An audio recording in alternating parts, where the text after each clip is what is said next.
We have talked so far about the idea of how to be intelligent when you're talking. We basically said, talk with your hand gestures, pause, leave the hand frozen, then talk again and move at the same time. But is it possible to be intelligent when you're not talking? Yes, and thank goodness. Now the question is, what are some labels we can give in terms of nonverbal intelligence when you're being silent? We're going to break those categories into what we're going to call dog patterns and cat patterns. What's a dog pattern? A dog is when you want to please people. A cat is when you're very independent. The least recommended way to seem intelligent when you're not talking is if you go to a fig leaf and you hold your hands like this. It just doesn't look intelligent. The second thing is, be careful of putting them in your pockets. Now, it may look chic, but it's not intelligent. There's a difference on it. The third way you want to avoid is having your hands behind your back. And you look like you are someone on a Sunday going for a walk in the woods. We recommend stay away from using your hands in that fashion when you're not talking. Now, what about if you're a highly independent person? What would you tend to do with your hands? You'll tend to go to your hips, or you'll tend to cross them. So here are the two patterns. This way, or one hand, or like this.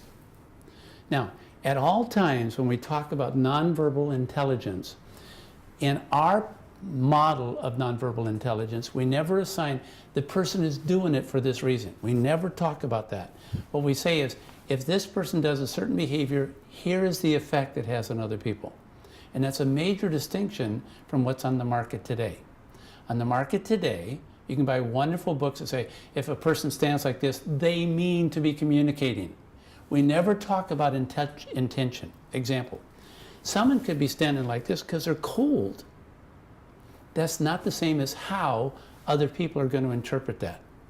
So when you stand with your hands in a fig leaf, pockets, or behind your back, you are indicating to some extent, I hope you like me. I hope we can get along just fine. That's not intelligence. Intelligence is when I assign to you that you're intelligent as well as to me. It's a win-win. What happens when you have your hands on your hips or you cross them in front of your chest?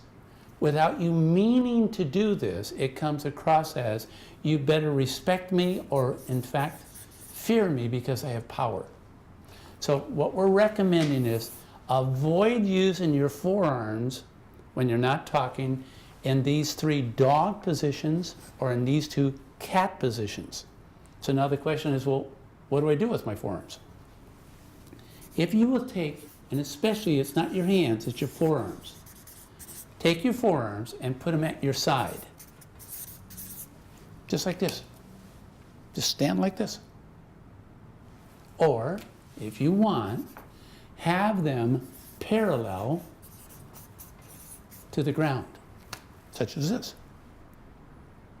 Keep them in front of your body, but make sure your wrist and your elbow are parallel. Look in the mirror, because most of the time, you're going to find that most of us, actually our wrist is a little bit lower than our elbow. Keep it level. But you have to have feedback by looking in the mirror to know that. The last possibility is to have a combination. And the combination is when you keep one hand, one forearm, parallel to the ground, and you have the other one at your side. Now the easiest way to do this, in just a second you're going to stand and practice, is to hold something. If you hold a marker, a pen, a book, a piece of paper, you will automatically have your hands in the right position. And the best proof of that is watch on television, our newscasters.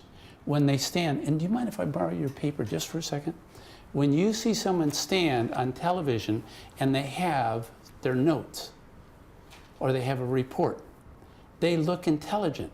But for some reason, when they don't have anything, then they start fiddling around. They don't know what to do with their hands.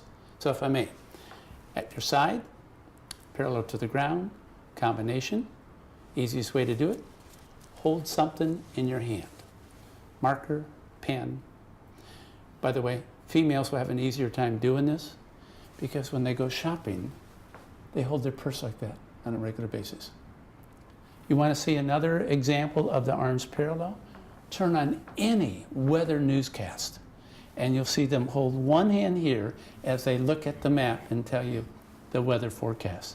They don't go here, they don't go pocket, they don't go fig leaf. That's always parallel to the ground. And it's just go, oh, that's why they're doing that, because they look intelligent. So besides the ability to be intelligent when you're talking, make sure you know how to be intelligent when you're not talking. But we want to give a label for this. The label we're going to give it is called high expectations. Why? Statistically, when we've visited any kind of place of business, whether it be blue collar or white collar, when the people that are in charge, supervisors, bosses, managers, when they walk around and they walk around like this, or like this, they tend to have higher relationships with people, but they don't get as much productivity. When bosses stand like this or stand like this, they get higher productivity but lower morale. You want to have both, high morale and high productivity.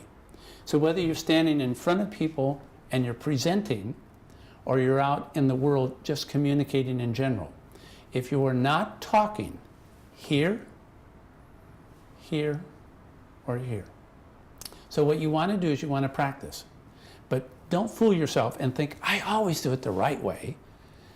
Do one of the 3 least recommended dog position, one of the 2 least recommended cat position, and now you'll feel the difference. Remember, the key is just have something you can hold. Don't fiddle with your ring, don't fiddle with your hands, hold something and you look intelligent. The name for this is called high expectations. I have them of you and I have them of myself. Let's stand and practice at this time. If you want, there are times when you actually want to do one of these in the least recommended way, and that is if you have a tremendous amount of prestige and you're afraid that you're too put off, people are too put off from you, like you have a royalty or a position or a degree, then you may want to soften it with a hand in the pocket. You may want to soften it with your hands behind your back. So if you watch Wimbledon, when he comes out of the royal box, he will tend to stand like this, but she always stands like this. Then you go, which one looks more intelligent? She does. Why? Because she's comfortable doing this where he is back here. The majority of us do not know what to do with our hands. And one of my heroes in life, and your hero and heroines in life, they don't have to be alive. They can be people that, from your past, that you can enjoy and appreciate and emulate. One of mine is Nat King Cole. Fabulous, fabulous singer in my world. His hands were so gigantically big, his life was as a pianist. He didn't start off as a singer. And one night in St. Louis, he was playing the piano and the singer didn't arrive. And a drunken patron said, I want the guy to sing up there. Nat King Cole, first time in his life, publicly sang. He was so good, he became the first black person in the United States to have his own television show. But when he went from the Ivories to become famous enough to sing, he said, I was absolutely lost with my hands. When I played the piano, I knew what to do. And so when you watch someone professionally that know how to handle their hands, it doesn't mean that they're comfortable doing that. He would still rather have gone like this, or a combination of them. But he had to train himself how to do that. So here's the secret. There's you, the person. Know your identity, know who you are, but then there's the professional you. It's the professional you that adds these skills to what you're doing, not the personal you. So at home, around the dinner table, you don't have to sit like this. You can sit any way you want. As a presenter, if you can, try not to touch furniture, because when we do, we start supporting our hands. So try to get comfortable standing upright and knowing during breaks, just walk around like this, walk around like this, or walk around like this. What a difference it makes for the people that you're around because they just feel more comfortable. Why?